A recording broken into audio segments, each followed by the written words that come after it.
Hola a todos los amigos de Filosofía Apuntes.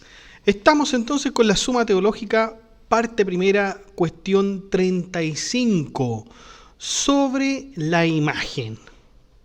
Anteriormente en la cuestión 34 habíamos visto sobre la persona del Hijo, en la 33 sobre la persona del Padre, sobre el conocimiento de las personas divinas, y ahora nos toca este típico aforismo, si ustedes quieren, o versículo en realidad de la Biblia, de que el hombre fue hecho a imagen y semejanza. O bien, puesto en otra esfera, vamos a ver cuestiones como si en Dios la imagen tiene o no tiene sentido personal, o si es o no nombre propio del Hijo. Así que eso, muchachos, sin más dilación, entonces vamos con esta cuestión 35. Sin más dilación, vamos allá.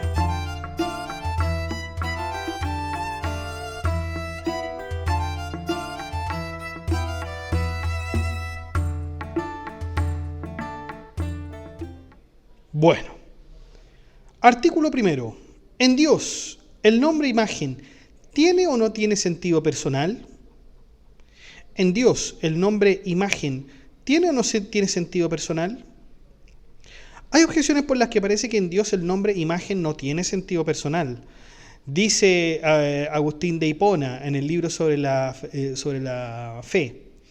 Una es la imagen divina de la Santa Trinidad a la que ha sido hecho el hombre. Así pues, imagen tiene sentido esencial y no personal. En nuestra segunda objeción, dice Hilario en el libro sobre el sínodo, la imagen es de aquello de lo que es imagen, especie sin diferencia. Pero en Dios la especie o la forma tienen sentido esencial. Luego también lo tiene la imagen. En tercer lugar, imagen viene de imitar, y esto implica antes y después. Pero en las personas divinas no hay antes ni después. Luego en Dios, imagen no puede ser nombre personal. Pero ¿qué dice Tomás de Aquino contra esto, contra estas tres objeciones que acabamos de mencionar? Que está lo que dice Agustín. ¿Hay algo más absurdo que llamarse imagen de sí mismo? Por lo tanto, en Dios imagen se dice relativamente, y como tal se trata de nombre personal. Vamos entonces con el respondo, el argumento pormenorizado.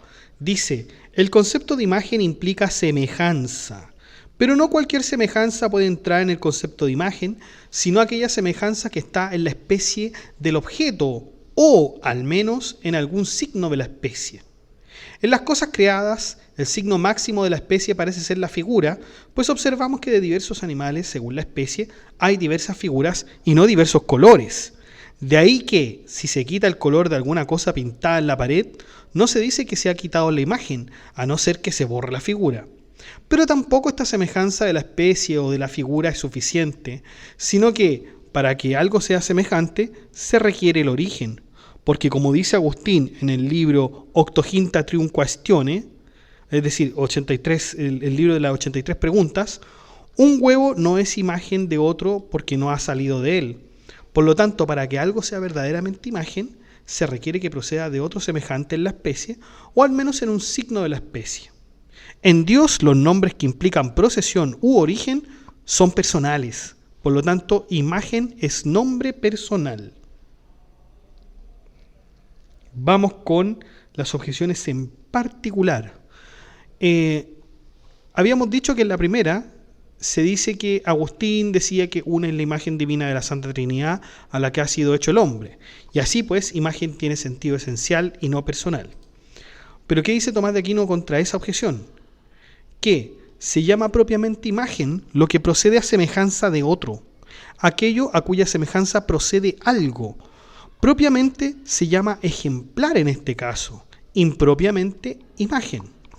Sin embargo, Agustín utiliza así el nombre de imagen cuando dice que la divinidad de la Santa Trinidad es la imagen a la que ha sido hecho el hombre. Vamos con la segunda objeción, que acuérdense era algo que decía Hilario, que la imagen es de aquello de lo que es imagen, especie sin diferencia. Pero en Dios la especie o la forma tienen sentido esencial, luego también lo tiene la imagen. ¿Qué dice Tomás de Aquino contra esa objeción? Que especie, tal como lo dice Hilario, lo pone en la definición de imagen e implica la forma deducida en alguien por otro, pues en este sentido se dice que la imagen es especie de algo, lo mismo que aquello que se parece a algo es llamado su forma, en cuanto que tiene una forma parecida. Vamos con la objeción tercera, que acordémonos, decía, imagen viene de imitar, y esto implica antes y después, pero en las personas divinas no hay antes ni después. Luego en Dios, imagen no puede ser nombre personal. ¿Qué dice Santo Tomás de Aquino contra esto? Que en las personas divinas, imitación no indica posterioridad, sino solamente semejanza. Entonces, al artículo primero que dice, en Dios el nombre imagen tiene o no tiene sentido personal, Santo Tomás de Aquino respondería que sí tiene sentido personal. Vamos con el artículo segundo. ¿Imagen es o no es nombre propio del Hijo? ¿Imagen es o no es nombre propio del Hijo? Hay objeciones por las que parece que imagen no es nombre propio del Hijo. Como dice el Damasceno, el Espíritu Santo es imagen del Hijo, luego no es propio del Hijo. En segundo lugar, ser imagen implica semejanza expresada, como dice Agustín en el libro Octagintu Trium Quaestiones, es decir, el libro de las 83 preguntas. Pero esto le corresponde al Espíritu Santo, pues procede de otro por semejanza. Luego el Espíritu Santo es imagen. Por lo tanto, ser imagen no es propio del Hijo. En tercer lugar, se dice que también el hombre es llamado imagen de Dios, según aquello del 1 de Corintios 11:7. El hombre no debe tapar su cabeza porque es imagen y gloria de Dios. Luego no es propio del Hijo. Pero ¿qué dice Tomás de Aquino contra esto? Contra estas objeciones que acabamos de citar. Está lo que dice Agustín en el libro sobre la Trinidad. Solo el Hijo es imagen del Padre. Vamos con el argumento pormenorizado del respondo. Los doctores de los griegos llaman comúnmente al Espíritu Santo imagen del Padre y del Hijo, pero los doctores latinos atribuyen el nombre de imagen solo al Hijo, pues en la escritura canónica este nombre no se encuentra dicho más que del Hijo.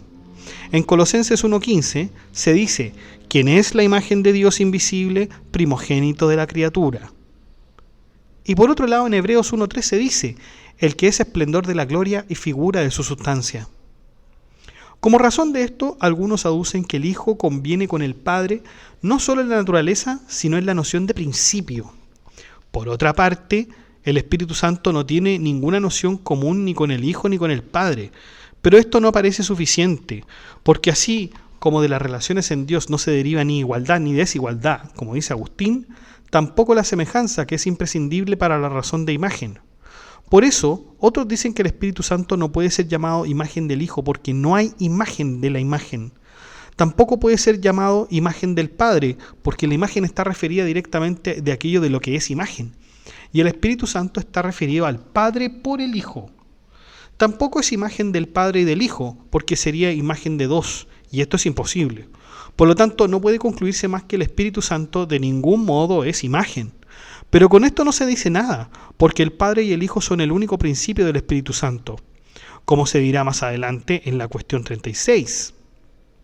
Por eso, nada impide que sea una imagen del Padre y del Hijo en cuanto que son uno, pues también el hombre es una imagen de toda la Trinidad.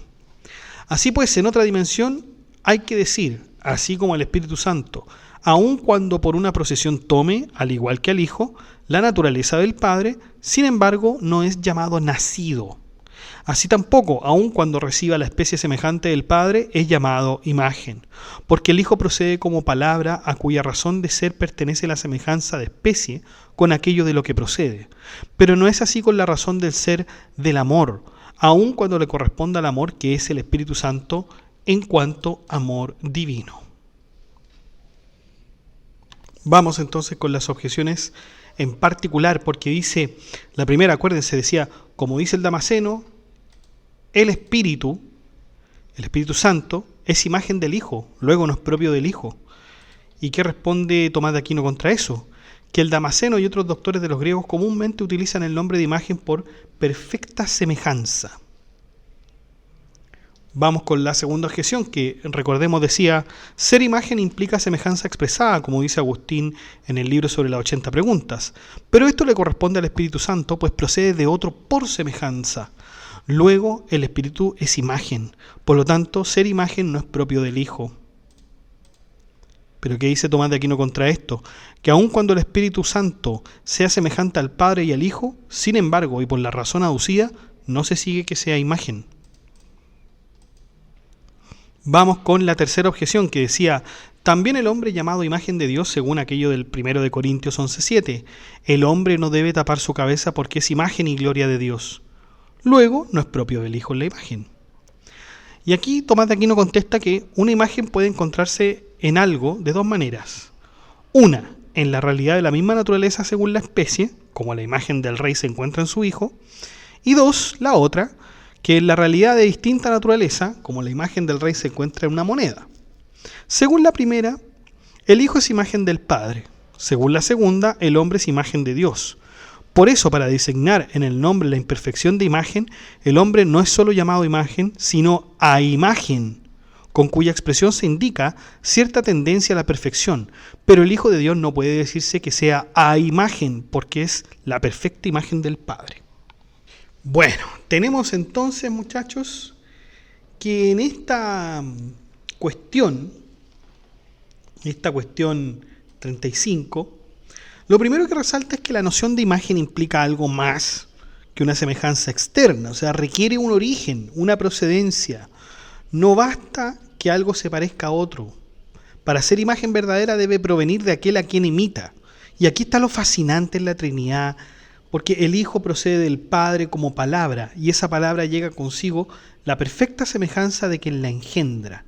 Por eso Santo Tomás afirma que imagen no se entiende de forma genérica en Dios, sino como un nombre personal que pertenece al Hijo. Y esto marca una diferencia fundamental con el Espíritu Santo. Aunque también procede de su modo de ser, en este caso es distinto. No como palabra que refleja la esencia, sino como amor que une al Padre y al Hijo. Por eso, aunque hay semejanza, no se hable de él como imagen. Y de allí la contundencia de San Agustín. Solo el Hijo es imagen del Padre. Solo el Hijo es imagen del Padre. Entonces aquí nos interpela a nosotros, porque el hombre es llamado imagen de Dios, pero no en el mismo sentido. Nosotros somos a imagen, en camino con una tendencia a la perfección. No somos la imagen plena, sino una huella, una invitación a crecer hacia aquello que reflejamos. Claro, porque si decimos que el Hijo es imagen del Padre, podemos pensarlo con un ejemplo cotidiano. O sea, imaginen a un hijo que nace de su padre. Claro, no solo se parecen rasgos externos, el color de ojo o la sonrisa, sino que procede de él y comparte la misma naturaleza humana. Esa relación de procedencia y semejanza es lo que Santo Tomás rescata. En Dios, el Hijo procede del Padre como palabra y refleja plenamente su ser. En cambio, pensemos en una fotografía de esa misma persona. La foto también se parece, pero no procede de ella como un hijo, sino que es una representación externa.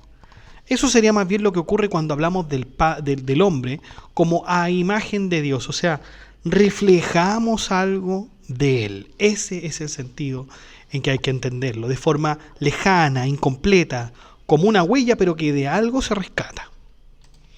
Eso es, muchachos, esta cuestión 35 de la primera parte de la suma teológica. Los dejo invitados para el grupo de WhatsApp para que se enteren de las últimas novedades y del grupo de la comunidad para que hablemos este y otros temas.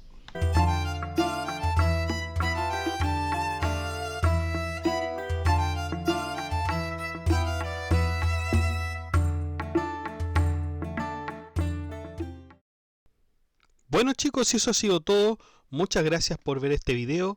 Desde el equipo de Filosofía Apuntes queremos dar un profundo y caluroso agradecimiento a quienes hacen posible que este proyecto educativo siga creciendo.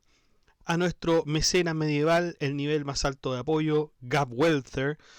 Amigo, tu respaldo ilumina este proyecto como un manuscrito entre velas. Gracias por ser parte esencial de esta comunidad pensante. Saludamos también a nuestros valientes mecenas romanos que son Abstract Panicker, Luan Santos, Jorge Ríos, Diana94, José Manuel Santos y Jesús Morillo. Gracias por apoyar la filosofía y permitir que sigamos compartiendo contenido riguroso, independiente y accesible.